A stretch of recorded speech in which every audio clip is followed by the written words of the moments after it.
Quiet on set. Hey everybody. Hi, buddy. Hey everybody. Hi, buddy. Welcome to the show. Welcome to the show.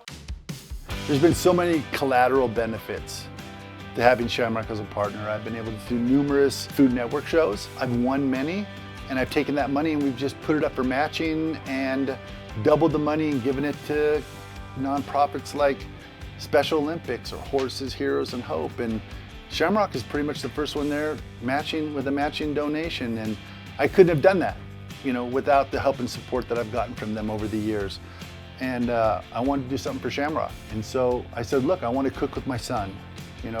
Why don't we take a bunch of the food that I buy over and over again, we'll have fun with it, we'll cook it in my outdoor kitchen, and it'd be my way of supporting you. And they were like, all right, let's see where this goes. And this has been a blast. And I'm super happy to do this project. This project is easy for me to do. I'm not getting paid for this. This is something I wanted to do. It's about showing gratitude. I love the products.